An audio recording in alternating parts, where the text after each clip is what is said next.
Hello, wonderful people. This is Tom Check with Choice Coaching, where we help you unlock your inner awesomeness. And today we are talking briefly about our inherent need to fix things. This is widespread. This is really common. All of us seem to have this built in, where we try and fix the problems around us. We try and fix all of our own problems. We try and fix all of the problems for the people around us. We try and fix all the world's problems. And our society, our culture has told us that this is the right way to do things. That if I'm not fixing something, then I'm part of the problem. And I'd say there's a lot of room for interpretation there, and that's not necessarily the discussion for today. The discussion for today is the power of taking a pause before fixing. Taking a moment to notice what's actually going on. Taking a moment to figure out if there's actually a problem, or if the world is just operating in a slightly different way than I'm used to, than I expected, or that I wanted. It's, I use this example a lot of like the dishwasher in a household. It's really easy for me to try and fix my wife's behavior about how she loads the dishwasher because it's quote unquote wrong. Because I know the quote unquote right way to load a dishwasher. But at the end of the day, I have to really ask myself, does it matter? Am I fixing a problem, or am I just fixing something that's not a problem? If she loads the dishwasher and the dishes still get clean, is there a problem? The answer is realistically no. My overactive need to fix things has created a scenario, created a problem where there really isn't any. If the dishes are clean, why do I care how they get loaded? She's not trying to tell me how to load them differently. Why am I trying to tell her how to load them differently, right? And that's a really small, silly, day-to-day household example. But this need to fix is really prevalent. We try and fix other people's problems at work. We try and fix our kids' problems. We try and fix our parents' problems. We tell them what they need to know so they can make the quote-unquote right choice. And we think that that's what we're here to do, is to help them solve that problem.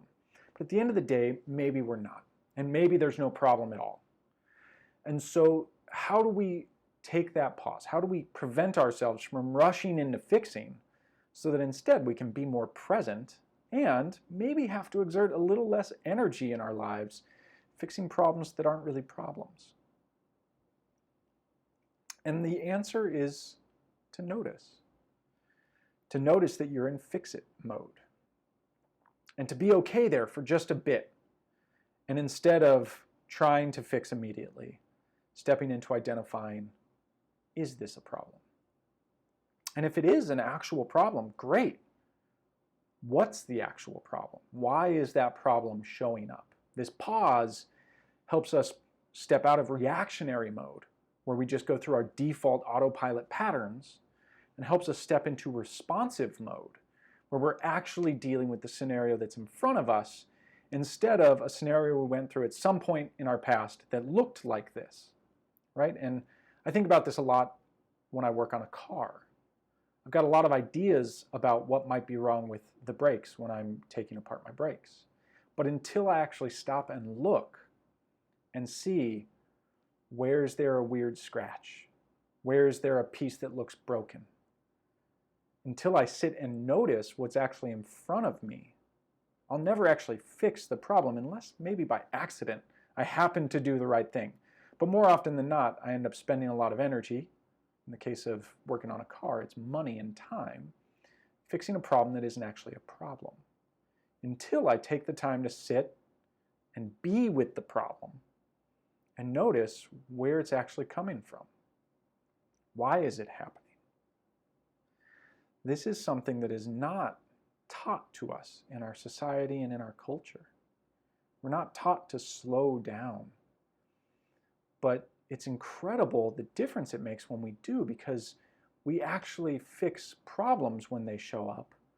We recognize that most of the problems that we see in our lives aren't problems at all, and we can let them go without having to expend any energy other than that little bit it takes to slow down and to notice and to be present.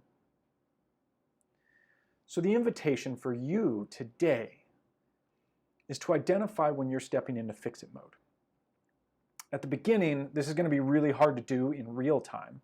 So what I generally recommend is at the end of the day, do a quick recap of your day. What were the problems you fixed?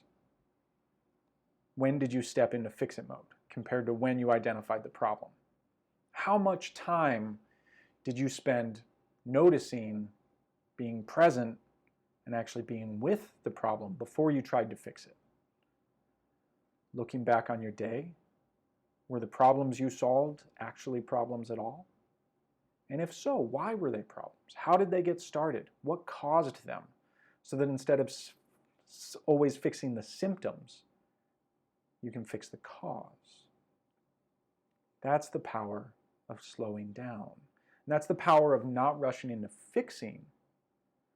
That's the power of reframing what a problem is. So that's the invitation for you today.